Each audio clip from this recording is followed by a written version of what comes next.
శ్రీశైలంలో మహాశివరాత్రి ఉత్సవాలు బ్రహ్మాండంగా జరుగుతున్నాయి. మనతో మాట్లాడడానికి రాయలసీమ డిఐజీ కోయ ప్రవీణ్ గారు. సార్ చెప్పండి, ఎలాంటి భద్రతా ఏర్పాట్లు చేశారు, ఇప్పటి వరకు ఎలా కొనసాగుతాం?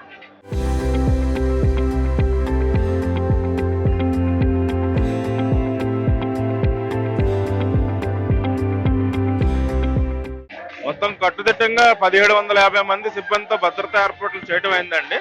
పాగాలంక మొత్తం భక్తులంతా క్యూ లైన్ లో కానీ స్మూత్ గా వెళ్ళటానికి, ట్రాఫిక్ ఏదైతే నియంత్రించడానికి అన్ని విధాలుగాను మనం కట్టుదిట్టమైన ఏర్పాట్లు చేయడం జరిగింది.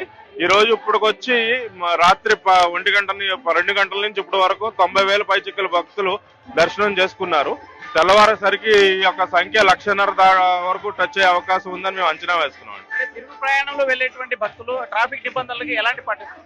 అది పర్ఫెక్ట్ గా మొత్తం మనం ఘాట్ రోడ్ అంతా కూడా 2 వీలర్ పెట్రోలింగ్ పెట్టుకున్నామండి. వెహికల్ వెళ్తున్నంత సేపు ఎటువంటి ఇబ్బంది ఉండదు. ఏదైనా వెహికల్ ఆగిపోయినా పక్కన పెట్టుకుని ఆపుకున్న ఇబ్బందులు వస్తాయి. దానికోసం 2 వీలర్ పెట్రోలింగ్ పెట్టుకోవడం జరిగింది.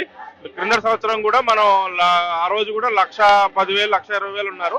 ఎటువంటి ఆటంకం కలగలేదు. ఈసారి ఏముండదు. ప్రారంభోత్సవంలో సంబంధించి కొంత డిస్టర్బెన్స్ జరిగింది.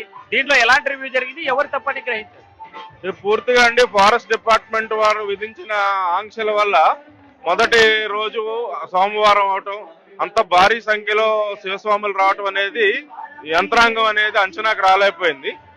సో దీనివల్ల కొంత ఇబ్బంది అయితే కలిగిన మాట వాస్తవే. దాన్ని ఆ రోజు తురంతగా మేము అన్ని చోట్ల నుంచి జిల్లా రేంజ్ మొత్తం నుంచి కర్నూలు నంద్యాలలో ఉన్న మొత్తం సిబ్బంది అంతా తీసుకొచ్చి దాన్ని అంతా సెటరేట్ చేసాం. తర్వాత నుంచి ఇప్పటి వరకు ఎటువంటి ఇబ్బంది రాలేదు. అంటే ప్రతిసారి ఫారెస్ట్ డిపార్ట్మెంట్ కి, అడ్మినిస్ట్రేషన్ కి, పోలీసులకి ఎందుకు ఈ డిస్టర్బెన్స్ కొనసాగుతుందని అనుకుంటున్నారు? అంటే ఫారెస్ట్ డిపార్ట్మెంట్ యొక్క డ్యూటీ అండి పర్యావరణ పరిరక్షణ అండి. సో వాళ్ళ సుప్రీంకోర్టు జడ్జిమెంట్ల ప్రకారం భక్తుల వల్ల ఈ అధిక సంఖ్యలో అటవీ మార్గాన్ని అట్టడం కానీ అదేనండి, అది మన లెవెల్ కాదు, పై లెవెల్లో చూసుకోవాల్సిన అవసరం ఉంది. భక్తికి పర్యావరణ పరిరక్షణకి ఒక సమతూకాన్ని పాటించాలి ఈ సమయంలో. అది ఈసారి ఎంతమంది చెప్పినా కానీ ఫారెస్ట్ డిపార్ట్మెంట్ సహకరించలేదు.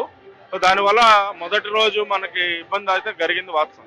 అంటే మనం ఇప్పుడు ఉన్నటువంటి అనుభవాలను దృష్టిలో పెట్టుకొని రాబోయేటువంటి ఇయర్ కి ఎలాంటి ఏర్పాటు చేసుకోవచ్చు? అది ఇంకా పై లెవెల్లో సమీక్ష జరగాలండి, మా లెవెల్లో కాదు. తిరుగు ప్రయాణం అయ్యే భక్తులకు ఏం చెప్పదలుచుకున్నారు? దయచేసి మార్గ మధ్యంలో వెహికల్స్ ఆపొద్దు. సాఫీగా ఒకరి వెనకాల ఒకళ్ళు వెళ్ళిపోండి. మీరు ఆపి ఇంకా అటు ఇది చూస్తే కనుక వెనకాల ఉన్న వాహనాలు ఆగిపోతాయి. కంటిన్యూస్ గా మీ మార్గం మీరు వెళ్లాల్సిన గమ్యస్థానం వైపు చూసుకుంటూ సాదాసీదాగా వెళ్ళిపోండి.